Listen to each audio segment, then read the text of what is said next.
In March 1971, Pete Townshend nearly jumped out of a 24th floor hotel window in New York, and the song that would become rock's most recognizable opening riff almost died with him. The Who had flown there to record Lifehouse, an impossibly ambitious rock opera about people trapped in experience suits, set in a dystopian future and freed only by the power of live music.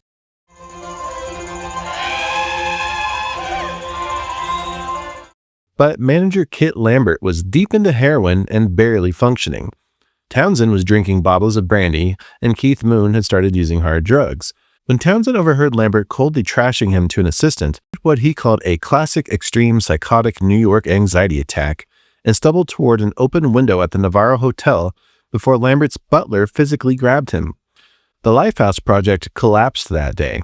Back in London, producer Glenn Johns salvaged the wreckage at Olympic Studios in May 1971, and what emerged was Who's Next, an album born from complete creative failure that became The Who's only #1 UK album and one of rock's greatest records.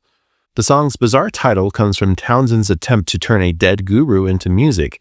He mashed together Meher Baba, an Indian spiritual master who took a vow of silence in 1925 and never spoke again until his death in 1969, with Terry Riley, the minimalist composer whose hypnotic repetitive style inspired the track.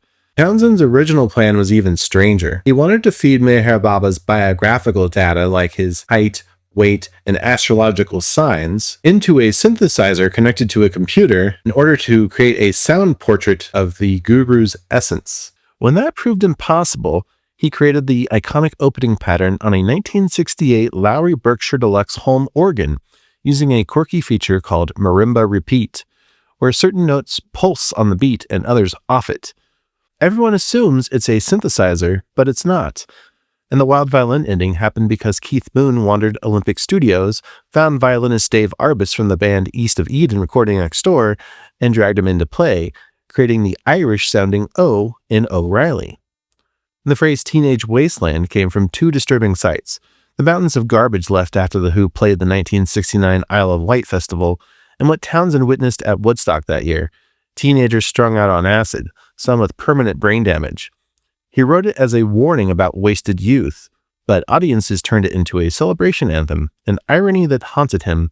The song was never released as a single in the US or UK, but became a radio staple purely because the DJs loved it. So a near suicide, a failed rock opera, and a salvaged recording session came forth one of rock's most enduring anthems.